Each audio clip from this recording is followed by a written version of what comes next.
નવસારીના રેલવે માર્ગ ઉપરથી તમે જોશો વંદે ભારત ટ્રેન પસાર થઈ રહી છે. આ વંદે ભારત જોઈ શકો છો. વંદે ભારત એ ભારત કેટલું આગળ વધી ચૂક્યું છે ને તેનું એક સાક્ષાત ઉદાહરણ છે કે સરકાર કેટલા મજબૂતપણે કામ કરે છે. પરંતુ સરકાર જ્યારે ઉપર મજબૂતપણે કામ કરે અને નીચેનું તંત્ર જ્યારે બેકાર થઈ જાય ને ત્યારે વંદે ભારતની સામે હું તમને દ્રશ્યો બતાવવા તો તમને શરમ આવશે કે આપણી સરકારનું તંત્ર આટલી હદ સુધી નકામું થઈ જાય અને નાગરિકોને તકલીફોમાં નાખી દે. સવારે વાસ્તવિકતા ન્યૂઝ એન્ડ સ્ટોરીઝ પર એક મહિલા નાગરિકનો વિડીયો વાયરલ થયો હતો જેની અંદર ડુક્કરો આમાં પડ્યા હતા. આ જ ગરનાળું છે જેમાં ડુક્કરો પડ્યા હતા અને નગરપાલિકા નથી કામ કરતી તેવો બળાપો એને ઠરાવ્યો હતો. એ વિડીયો વાયરલ થયો અને નગરપાલિકાએ કામગીરી આરંભી નાખી. કામગીરી શું કરી ખબર? ડુક્કરને ત્યાં અંદર નાખી દીધું કે દેખાય નહીં. આ જોઈ લો, ઝૂમ કરીને બતાવજો કેમેરામેન. આ ડુક્કરની ડેડ બોડીને ત્યાં અંદર નાખી દીધી. સડી ચૂકેલી છે, ફૂલી ગયેલી છે અને એકદમ બદબુ આવે છે. હું આ વિસ્તારમાં કેમ આવ્યો એના બે કારણો હતા. એક તો આ ગરનાળું અને બીજો એક અહીંના નાગરિકોનો સ્થાનિક એક પ્રશ્ન છે જમીન સંપાદનનો. જે રેલવેનો ફ્લાયઓવર બને છે અને એમના જે કોઈ ઘરની જમીનો કપાય કે મિલકતો કપાય તેનું જે વળતર ચૂકવવાનું છે તે બાબત એના પ્રશ્નો છે. પરંતુ અહીં આ દ્રશ્યો જ્યારે જોયા ત્યારે ગત વર્ષનું ચોમાસું યાદ આવ્યું. ગત વર્ષના ચોમાસામાં નવસારીમાં એક ઘટના થઈ ગઈ જ્યાં બોક્સ ડ્રેનેજ ઉપર એક જ્યાં શોપિંગ સેન્ટર હતું પારસી હોસ્પિટલ પાસે અટલ બિહારી વાજપેયી ગાર્ડન પાસે ત્યાં શીખ યુવાન મરી ગયો અને જે બળાપો ત્યારે પરિવારે ઠાલવ્યો હતો અને નગરપાલિકાની જે બેદરકારી આપણને ખબર પડી તેની જેટલી પણ નિંદા કરીએ એટલી ઓછી છે. આપણે સીધા સ્થાનિકો સાથે વાત કરીએ અહીંના. હવે સવારે પેલો વિડીયો કોને ઉતારેલો? ડુક્કરવાળો તમે ઉતારેલો. શું હતી પરિસ્થિતિ? એ પરિસ્થિતિ છે કે 15 દિવસથી ટુકડા પડ્યા છે અહીંયા અને અમે લોકો નગરપાલિકામાં કહેવા જઈએ છીએ તો એવું કહે છે કે અમારી જવાબદારી નથી, તમે લોકો અહીંયા આવીને ઓપ્શન નહીં ઉઠાવો. નગરપાલિકામાંથી અમને ઊંધા જવાબ આપે છે. 15 દિવસથી આ ડુકરો એવું થઈ ગયું છે કે ફાટી ગયું છે અને એટલી ખરાબ પરિસ્થિતિ છે કે એની કોઈ લિમિટ જ નથી. અને પ્રાણ સાહેબ 2 દિવસ પહેલા આવીને ગયા. એમણે એવું કીધું કે અમે તમને ગરનાળું સાફ કરાવી દઈશું, આમ કરાવશું. એ ગયા પછી કોઈ નિકાલ નહીં. આ કરવાતું નથી અને પેલી લાઈન ખોલીને એમાં ગટરનું પાણી નાખવું છે તે અમારા ઘરમાં આવે એવું છે. હવે આ તમે જે વિડીયો બપોરે વાયરલ કર્યો તે પછી નગરપાલિકા સાફ સફાઈ કરવા આવી? ના, નથી આવી. આ તો જે ઢગલો કરેલો હતો ને એ ઢગલો ખાલી કરીને એમાં નાખી દીધો છે. બાકી કોઈ નિકાલ નથી. એક ડુક્કર આમ કરી દીધું છે અને પેલું ડુક્કર આમ કરી દીધું છે. એને કાઢ્યો નથી. કાઢ્યો નથી. બસ નગરપાલિકા વાળા તો ઝાડુ મારવા તો શું કચરું લેવા બી નથી આવતા. તો પછી આ કાઢવા ક્યાંથી આવવાના? પણ તમારે લેખિત ફરિયાદ આપવાની નગર. તે લેખિત ફરિયાદ તો પબ્લિક બી જઈ આવેલી છે, લેખિત ફરિયાદ બી આપેલી છે, બધું કરેલું છે. પણ એ લોકોનું કહેવાનું એમ છે કે અમને ટોર્ચર કરવાની અમારા હાથમાં નથી. અમને ટોર્ચર કરવાની અમારા હાથમાં નથી. અમે વારંવાર તમને જવાબ બી અમને ઊંધા આપે છે એટલે હવે યાદ બી નથી કે કેવા જવાબ આપ્યા છે. ધ્યાનમાં નથી લેતા. બસ કોણ એવા જવાબ આપે? ત્યાં બોર્ડમાં બેસે છે એ લોકો જ. આમ ના, અમારા કોર્પોરેટર કોણ છે અમને ખબર છે? પેલા એ છે ને સુશીલભાઈ કે સુનિલભાઈ બીજો કોઈ કોર્પોરેટર તમને ખબર છે? બેન છે અમારા કોર્પોરેટર ને કોઈ દિવસ વાત કરી કે નહીં? ઘણી વખત કરી છે પણ કોઈ અમને સપોર્ટ આપ્યો જ નથી. આપ્યો છે પણ એ મત કોને આપેલો? મતદાન કોને કરે? અમે તો ભાજપ સરકારને આપ્યું છે. પછી તમારા કામ કેમ નથી થતા? હવે અમે એ વિચારમાં છે. હવે 3 વર્ષથી અમે એ જ વિચારમાં છે કે અમારું કેમ કામ નથી થતું. ત્યારે અમારા પાસેથી કામ કરાવી લેવાનું હતું ત્યારે એ લોકોએ અમને એવું કીધું કે તમને એમને મળતા આપશું, તમારી જગ્યા અમને જોઈતી છે. એ પ્રમાણે કીધું તો પછી એ લોકો કામ બનાવી દીધું. કામ પતી ગયું તો પાછળથી ના પાડે કે નહીં તમને અમને જગ્યા બી નથી જોઈતી અને તમને વળતર મળવાનું નથી એવું કહેતા છે. જગ્યા ને વળતર. હવે આ જગ્યા ને વળતર નો ઇસ્યુ શું છે ને આપણે બીજા એક ભાઈ જોડે વાત કરીએ. શું મામલો છે આખો આ જગ્યા ને વળતર નો? સાહેબ, આજે આ DFCC ની જે લાઈન નખાતી હતી એ લાઈન વખતે અમને લોકોને એમ કીધું કે તમારે અમને કોઓપરેટ કરીને આ કામ કરવા દેવાનું છે. તમારું જે વળતર વાળો પ્રશ્ન છે એ અમે લોકો સર્વે કરાવીને જે તમારા વળતરના પૈસાથી અમે ચૂકવી દઈશું. બરાબર. અમને પછી ઘણી વાર તમને ત્યાં ઓફિસીસ બોલાવ્યા, ફાન સાહેબ સાથે બોલાવ્યા અને ત્યાં અમને એમ કીધું કે તમારું પાર્ટ પેમેન્ટ કરીને લેખિતમાં અમને રજૂઆત કરીને લેખિતમાં અમારી પાસે બધા પુરાવા છે. એક આટલી જાડી ફાઇલ છે, તમને બતાવીશ અત્યારે. ફાઇલ બતાવો છો ભાઈ? ફાઇલ બી બતાવી દો. એક સામાન્ય માણસ પોતાનો કામ ધંધો છોડીને આટલી પોતાના હક માટે કેટલો લડે છો. આ આટલી જાડી ફાઇલ અમે કરીને બેઠા છીએ અને બધા કામદાર માણસો છે કે રજા પાડીને ત્યાં ધક્કાઓ ખાય છે પણ કોઈ જાતનું નિકાલ આવતું નથી. આજે પણ અમે લોકોએ કામ અટકાવવા એટલા માટે અટકાવ્યું છે કે તમે લોકો આવીને એ લોકોનું કામ કરીને જતા રહી છે પણ જે મેઇન વસ્તુ છે આ રસ્તો આજે તમે જો પબ્લિક અહીંયા કમસે કમ 80% પબ્લિક અવર જવર કરે છે. જે અપડાઉન કરવાવાળા છે, નોકરિયાતવાળા માણસ છે, તે અહીંયાથી અપડાઉન કરે છે. પશુપાલન પૂરા પોતાના ઢોર અહીંયા લઈ જાય છે. રસ્તો તમે જોઈ શકો તો અહીંયા છે ને કદાચ ચાલવાની પણ નહીં અને ઘરથી બહાર નીકળવાની પણ જગ્યા નથી. અહીંયા જે એજન્ટ હોય માણસો રહી છે, જે અમારા જે વડીલો રહી છે, એ ઘણી વાર તો આમાં પડી ગયા. વરસાદમાં તમે જોવો તો એટલી ગંદકી હોય, આ રીતે રૂકર મરી જાય છે. હવે આ પબ્લિક તમે જોઈ લો કેવી રીતે અવર જવર કરે છે, શું છે શું નહીં. અમારી પોતાની વ્હીકલ અમે બહાર મૂકીએ છીએ. 8 વ્હીકલ છે, પોતે અમે બીજે પાર્ક કરીએ છીએ. આટલી બધી મુશ્કેલી છે. ગાડીઓ પેપર જતી નથી અહીંયાથી. અમે જો કાલ ઉઠીને રસ્તો બંધ કરી દઈએ તો હજારો લાખો પબ્લિક છે ને બધી અટવાઈ જશે. એટલે આ જે ઘરો છે, બરાબર ને, આ જે ઘરો છે, આ ઘર તમારામાં આવતું છે? યસ, 8 ઘરમાંથી આ એક 8 ઘરમાંનું ઘર છે. એના પર લખેલું છે પ્રધાનમંત્રી આવાસ યોજના. એનું નિર્માણ વર્ષે 2018 અને 19 અને લક્ષ્મીબેન મંગાભાઈ દાફડા નામનું એમનું આ મકાન છે. અને જ્યારે પ્રધાનમંત્રી આવાસ યોજનાનું આ સંવૈધાનિક બોર્ડ લાગે એના પરથી એમ કહી શકાય કે આ ઘર પણ સંવૈધાનિક કહેવાય. આ ઘર ગેરકાયદેસર ના કહેવાય, કારણ કે સરકાર દ્વારા જ આ બનાવવામાં આવેલું છે. અને આ ઘરની પટ્ટીમાં બીજા લગભગ 7 ઘરો છે, આની સાથે 8 ઘરો છે. અને આ 8 ઘરની અંદર એવું થયું છે કે DFCC દ્વારા, એટલે કે સરકારના એક પાક દ્વારા રેલવેનો જે આ ફ્લાયઓવર બનવાનો છે, અહીં જમીન સંપાદન થયું અને ઘરના લોકોના આગળના ભાગો કપાયા. એની જમીન સંપાદિત કરવામાં આવી. સંપાદન કરી તેમને આ 7-8 જણાને જે વળતર મળવાનું હતું તે વળતરની રકમ નક્કી કરવામાં આવી. એ વળતરનો ઓર્ડર પણ કરવામાં આવ્યો, પણ હજુ પૈસા નથી મળ્યા. એવી જ વાત છે. જી સર, હા. બસ એ છે. એ જ વસ્તુ છે કે અમને જેને તમને થોડીક સવિસ્તાર બનાવો કે કેટલાનો ઓર્ડર થયો, શું ઓર્ડર? ઓર્ડરમાં એવું હતું કે ટોટલ કદાચ 1 કરોડ ને 30 લાખ કે 20 લાખ જેવી અમાઉન્ટ હતી. DFCC ને અમે રજૂઆત કરી તો DFCC એમ કહે કે અમે લોકોએ સરકારને પૈસા જમા કરાવી દીધા છે જે જમીન તમે ફાળવી છે એની. એટલે અમારો સર્વે થઈ ગયો. સર્વે થયા પછી અમને ત્યાં સુધીને અમે રિપોર્ટ આપ્યા કે ભાઈ તમારું આટલું તમારી વળતર ચોરસ સ્ક્વેર ફૂટ પ્રમાણે તમારી જે જગ્યા છે અમે આટલી લેશું. સર્વે પણ કરી ગયા છે. કદાચ તમને હું નિશાન બતાવીશ. એ નિશાન પરથી અમને કીધું કે ભાઈ તમે સર્વે થયા પછી તમને આટલી વળતરી ચૂકવવામાં આવશે રકમ. પછી અમે લોકોએ ઘણી વાર ગયા, રજૂઆત કરી, પણ એ વળતરની રકમ અમને હજી સુધી ચૂકવવામાં આવી નથી. એના એક ચોમાસું નીકળી ગયું. કદાચ સરકારે જો નગરપાલિકાને નહીં મુકાયેલા હોય તો પૈસા અમારી પાસે છે ને એની રિસિપ્ટ છે. બતાવો. રિસિપ્ટ સાથે તમને બતાવીશ. ભાઈ કેમેરામેન જરા ક્લોઝ કરી દો. હા, આમાં લખેલું એવું છે કે નવસારી ખાતે બેંક ઓફ ઇન્ડિયામાં ભરેલી રોકડ રકમનું ચલણ, નાણાં મોકલનાર ભરવાને chief project manager dedicated flight corridor operation India, 4th floor Dumas plot Surat. એણે આ પૈસા મોકલેલા છે 20,66,000. બરાબર છે. અને 1 કરોડ જ્યાં બીજા છે 1 કરોડ 3 લાખ. બરાબર છે. આ જમીન દફતર માટે તબદીલ કરવાની રકમ છે. બરાબર. પછી CO ને ઓર્ડર ક્યાં છે કરેલો? બીજો એક ઓર્ડર છે. ઓકે, આ તમે જોઈ શકો છો. આ પ્રતિ ચીફ પ્રોજેક્ટ મેનેજર ને આ પત્ર લખાયેલો છે. એમાં વિષય છે મુજે વિજલપોર તાલુકા જલાલપુરની સરકારી જમીન રેલવે કોરિડોર યોજના માટે ટ્રાન્સફર કરી આપવા બાબત.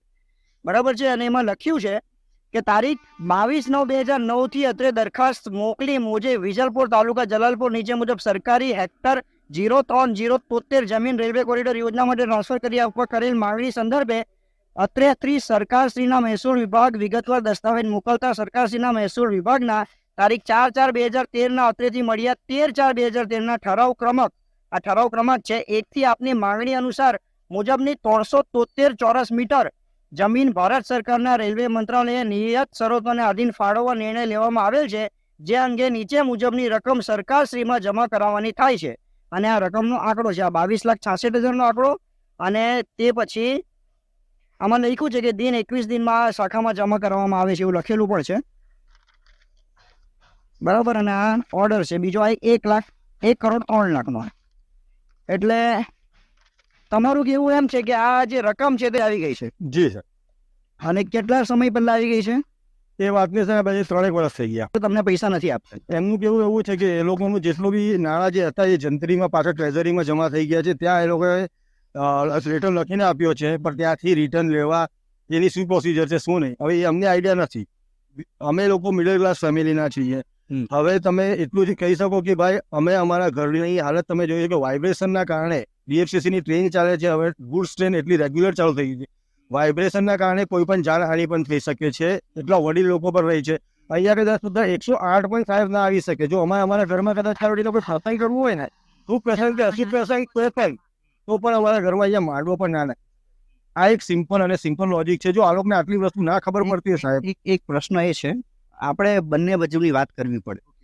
તમે આ જગ્યા ઉપર મકાન લીધું, શું ત્યારે આ રેલવેના પાટાઓ હતા? નતા. આ રેલવે લાઈન નથી.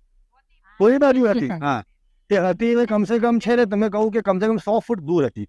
100 ફૂટ દૂર હતી. જી. અને ત્યારે કદાચ કહું તો છું આટલા વર્ષોમાં ક્યારે પાણી પણ નતું ભરાયું. જ્યારથી આ વસ્તુ થઈ, જ્યારથી આ રસ્તો નાનો થયો, ડિમોલેશન થયું નથી, ત્યારથી અમારા ઘરમાં ઘૂંટણ સુધી પાણી. તો હવે તમારી શું માંગ છે ખાસ? અમારી માંગણી એટલી છે સાહેબ કે અમે એક જ વસ્તુ કહેવા માંગીએ છીએ કે જે સર્વે થઈ ગયું છે એ પ્રમાણે અમને ચૂકવણી કરે, વહેલી તકે રસ્તો પહોળો કરે, અને તમારે જે આગળ કામ કરવું હોય અમે કરવા તૈયાર છીએ. રસ્તો પહોળો કરવા તો કાં તો પછી એ લોકોની દિવાલ તોડવી પડે, કાં તો પછી તમારા મકાન તોડવા. કાવડોને જે સર્વે કરી ગયેલા હતા એનું શું અમારે ખાલી એટલું જ છે. અને જે અમે એમાં શું હતું? સર્વે કરીને ચોરસ સ્ક્વેર ફૂટ પ્રમાણે તમારા જેટલા ઘર છે 8 ઘરમાં, એ ઘર દીઠ તમારા આટલા સ્ક્વેર ફૂટ તમારું કપાતમાં જાય છે, અને એના આટલા રૂપિયા લીખી દીધી. હું એ પણ તમને બતાવી શકું છું કે એ અમને પાસ કરેલા હતા, અને એ અમને ત્યાં સુધી કહી દીધું કે પાર્ટ પેમેન્ટને તમને આ રીતે પેમેન્ટ કરવામાં આવશે.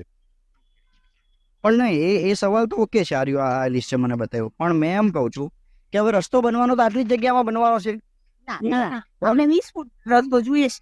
20 ફૂટ રસ્તો ક્યાંથી લાવવાની સરકાર? 20 ફૂટ રસ્તો એ અમારા જગ્યામાંથી જે એ લોકો લેવાના છે. એટલે આ રસ્તો બનવા માટે જો તમારી થોડી ઘણી જગ્યા કપાય તો તમને વાંધો નથી. તો અમે હા કીધેલું છે ને એ લોકો. તો ઓલરેડી સર એમને પરમિશન આપી હતી ને, કોપરેટ કરતા હતા ને, અમે લોકોને સર્વે પણ થઈ ગયું. સર્વે પણ થઈ ગયું છે, અને એ લોકો લીટી પણ મારી ગયા છે. કઈ છે લીટી બતાવો. ચાલો આપણે લીટી બતાવી. એ લોકોનું માર્કિંગ. હા, અને એક આ પટ્ટી છે. બરાબર, આ નિશાન છે. હવે DFCC એમ કહે છે કે આ લીટી અહીંયા સુધીના મકાનો તૂટશે ને 20 ફૂટનો રોડ બનશે. બરાબર છે. તો છેલ્લી માંગ એ જ છે કે આ પટ્ટી સુધીનું બધું તોડો. હા, તમે આખું તોડી નાખવાના. આની જતું જ છે અમારું આખું જ. એટલે તમને વાંધો નથી, પણ રસ્તો બનવો જોઈએ. અને હા, એ તો અમારી માંગ ઈ જ છે ને. આની જે ગવર્મેન્ટના રૂલ્સ પર અમારે 20 ફૂટનો રસ્તો જોઈએ છે, ત્યાં અમને આમના પેલા રસ્તો અમારો બનાવી આપવું. અમારી એ જ માંગ છે. અને પૈસા હવે પછી ડિમોલિશન કરવા દેશો તમે? હા, બરાબર. કોઈ કામ હવે અમે આ વસ્તુ થયા વગર કરવા દે ત્યાં સુધી અમને પૈસાની વહેંચણી ના થાય, ડિમોલેશન ના થાય, રસ્તો પહોળો ના થાય, ત્યાં સુધી હવે કોઈ પણ કામગીરી નહીં કરવા દેશું. અને બીજી વસ્તુ, પાલ ઉઠીને અગર કદાચ અમારે રસ્તો બંધ કરવો પડે તો પણ અમે 8 ઘરવાળા કાયદાકીય રીતે અમે લડવા તૈયાર છીએ. ઓકે, તો વધુ એક વખત નાગરિકોને સમજાવી દઉં, કદાચ મારી પણ બોલવામાં આમ તેમ ભૂલ થઈ હોય. માર્કિંગ જે કર્યું છે તે સંપાદનનું માર્કિંગ છે. આ માર્કિંગ પ્રમાણે અહીંથી ડિમોલેશન થશે. એ ડિમોલેશન કેટલું થાય તે બધું માપીને એ લોકોના વળતરના પૈસાનો ઓર્ડર કરવામાં આવ્યો છે. હવે અહીંના રહીશોનું કેવું એમ છે કે અમને અમારું વળતર આપે, તે બાદ ડિમોલેશન થાય, અને તે બાદ અમારો રસ્તો બને. આટલી અહીંની મુખ્ય માંગણી છે. પરંતુ 3 વર્ષથી આ બધું અટકેલું છે, અને પરિસ્થિતિ હવે એવી બની ગયેલી છે કે આ દિવાલ બનવાને લીધે પાણી એટલું બધું ભરાય છે, અહીં 108 એમ્બ્યુલન્સ આવી નથી શકતી. આ લોકોને પોતાનો જીવનો ભય છે કે રાત્રે કંઈ થાય તો અમારે દોડવું ક્યાં, ગાડી લેવી કેવી રીતના. અહીં વડીલો રહે છે, બુઝુર્ગો રહે છે, અને નગરપાલિકાને કહીને આ લોકો થાકી ગયા છે, પરંતુ એ લોકોની તકલીફ સોલ્વ થતી નથી. બીજું, ગંદકી માટે કોઈ મને કહેતું હતું. ગંદકી માટે કોણ કહેતું હતું? ગંદકી માટે સર અમે લોકો જ કહેતા હતા. અવારનવાર સર ફોન કરીએ, કારણ કે જે કોન્ટ્રાક્ટરના લોકો કામ આપ્યું છે ને, એ પહેલી વાર તો ફોન અમારો ઉઠાવતો. અચ્છા, મોકલે તો પણ 2 થી 3 દિવસે, અઠવાડિયા. નામ છે કોન્ટ્રાક્ટર? પિન્ટુ કરીને કદાચ કોઈ નામ છે. હવે એવું અમને નગરસેવકને કીધું, નગરસેવકે બી એમને નંબર આપી દીધો. નગરસેવકોને બી અમને કીધું વારંવાર ઘડીએ, તો પણ નગરસેવકો બી અમારી સાથે ક્યારેક આવીને ઊભું રહેવું જોઈએ. એ આવીને અત્યારે અમારી સાથે પ્રોપર ઊભા નથી રહેતા. અને ગંદકીની એવી વાત છે કે ભાઈ અહીંયા 3 દિવસે 4 દિવસે ક્યારેક ખાલી વારવા આવે, વાળીને કચરો ઢગલો કરીને જતા રહી. અમને પણ પ્રાંત સાહેબ જ્યારે આવવાના હતા ત્યારે એ લોકો આવી ગયા સાફ સફાઈ કરવા. એ પહેલાં એ લોકો નહોતા આવતા. તમે જોઈ શકો છો કે ભાઈ જે અમારું ગરનાળું છે, ગરનાળામાં કમસે કમ એટલી બધી માટી છે કે 3 થી 4 ટ્રક માટી નીકળે એવી છે. તો એ લોકોએ કામગીરી કરવી જોઈએ, એ નથી કરતા. બાયપાસ કરવાનું, કેવી રીતે શોર્ટમાં કામ થાય તે રીતે એ લોકો આગળ વધી છે. બસ, એટલે દરેક કામમાં આળસ છે. જી, આળસ છે સાહેબ. દરેક કામમાં આળસ છે, કારણ કે એમને ખબર છે કે આજે ટેકનિકલી જોવા જઈએ તો ક્યાંથી શું થાય એ બધું ખબર છે, કારણ કે એન્જિનિયર લેવલના માણસ છે, એને આપણે સમજાવવાની જરૂર નથી. પણ કરવું હોય તો થઈ શકે, કેમ ના થઈ શકે? જ્યારે ખરેખર એક વાત બહુ સમજવાની જરૂર છે, અને સમજાય તેને વંદન છે, ના સમજાય તેને અભિનંદન છે. લગભગ એક વોર્ડ 20,000 માણસો વચ્ચે 4 કોર્પોરેટરને ઊભા કરવામાં આવ્યા છે, એટલે એક માણસ ઉપર 5,000 નાગરિકો, તેના વિસ્તારના નાગરિકોની જવાબદારી હોય. એમાં એ લોકોની કચરા છે, ગટર છે, પાણી છે, આ બધી મુખ્ય જરૂરિયાત છે લોકોની, જેના વગર માણસ જીવી જ ના શકે, તેનું ધ્યાન રાખવાનું હોય. હવે જ્યારે આપણે ઓળખાણ, પહેલી તો ઓળખાણ, મારો સગો છે, કે મારો ઓળખીતો છે, કે મારી બાજુમાં રહેતો છે, ને મારો સમાજવાળો છે, અમારો આ છે, અમારો તે છે, એ વિચારીને મતદાન કરે છે. 52 કોર્પોરેટરમાંથી 51 કોર્પોરેટર ભાજપને આપી દીધા, પરંતુ ભાજપ આ લોકોના પડખે ઊભી રહેતી નથી. સાચી વાત? જી સાહેબ, અમે તો હજી બી સપોર્ટ કરીએ છીએ ને આગળ પણ કરશું. પણ અમને ખાલી એટલું જ છે કે ભાઈ મનનું એ જ થાય છે કે આટલું બધું કરવા છતાં બી જો અમારી કદાચ વોર્ડ બેંક નાની પડતી એવું અમને લાગે છે. કદાચ અમારા 8 ઘર છે એટલે એટલા માટે કદાચ એમને ધ્યાન ના દોરતા હોય કેવું અમને લાગે. અરે 8 ઘર છે પણ વોર્ડમાં તો ખરા ને. હવે સાહેબ વોર્ડમાં 8 ઘર હોય. અમને એવું ફીલ થાય છે અત્યારે, કારણ કે સતત 3 વર્ષથી જો અમારી સમસ્યાનો ઉકેલ ના આવતો હોય તો અમારે સાહેબ હવે આગળ શું તકલીફ જ આ છે. એટલે ખરેખર આ નગરપાલિકાનું મતદાન હોય ને, ખરેખર એક વિપક્ષ બી ઊભો કરવાની જરૂર છે. કારણ કે જ્યારે બધું એક તરફે જતું રહે, જ્યારે કોઈની વાત સાંભળવામાં આવતી નથી. 5 વર્ષમાં કેટલા વાર આવ્યા? લગભગ 3 વર્ષથી હશે ચૂંટાઈને. કેટલી વખત તમારા નગરસેવકો તમને પૂછવાયો કે ભાઈ તમને કોઈ તકલીફ થઈ છે? બધી પબ્લિક 8 ઘરના માણસો છે, તમે પૂછી શકો છો કે એ લોકોને કદાચ અમને તો તમે પૂછવું કદાચ કેટલી વાર આવ્યા નગરસેવક? ક્યારે આવ્યા નથી. આટલું બધું પાણી ભરાયું ગયા વર્ષે, તો તમે જોવો તો આટલું પાણી હતું કે એમાં બહાર નીકળવાની બી તકલીફ પડતી. તમે જોવો તો ગટરની ગંદકી, વાડીની ગંદકી, એટલી બધી ગંદકી આવતી હતી કે એની કોઈ લિમિટ જ નહીં. એટલું બધું પાણી ઉતર્યા પછી બી જોવાનું તો દૂર છે. ગંદકી અમે અમારી જાતે ઝાડુ મારીને ત્યાં નાખી છે. આ કિશોરમાં અમે પોલીસ વાળા છે ને એ પોતે જાતે ગટરને ઢાંકણા ખોલ્યા છે, અને એમણે પોતે બધા 8 ઘરના મળીને ઝાડુ મારીને કચરો અમે સાફ કર્યું છે. અને અત્યારે બી તમે હાલમાં જોવો ને તો 2 દિવસ પહેલા પ્રાણ સાહેબ આવીને ગયા ને, તો એમણે એમ કીધું હતું કે અમે તમારું 20 દિવસની અંદર કામ પતાવશું, પણ 20 દિવસનો સવાલ જ નથી રહ્યો. અઠવાડિયામાં તો ચોમાસું આવવાનું છે, 10 દિવસ રહ્યા છે, બરાબર. અને પ્રોબ્લેમ એ છે કે અમારું જે કામ છે એ તો થતું જ નથી. ગટર લાઈન નવી નાખવા આવી ગયા છે. હવે ગટર લાઈન તમે નાખો કે નહીં નાખો, તમે જોઈ શકો છો. વરસાદ પહેલાની જ આવી હાલત છે. અમારું તો એટલું જ કહેવાનું છે કે 20 દિવસની અંદર જો અમારું કામ નહીં થાય, અમે તો આજે 5 વાગ્યા લગી તમારી જ રાહ જોતા હતા. જો તમે આવી ગયા છો 5 વાગ્યા પછી અમે આ બંધ જ કરી દેવાના છે રસ્તો, અને તમારી નજર દેખાતા જ છે. બધું પબ્લિક અહીંયાથી જ ચાલે. મેઇન રસ્તો આ જ છે. અમારે બંધ જ કરવાનો છે આ રસ્તો. જો અમારો નિકાલ લાવશે તો રસ્તો ખુલશે, નહીં તો રસ્તો તમે બંધ જ કરી દેવાના છે. નગરસેવકો કોર્પોરેટરો આવે?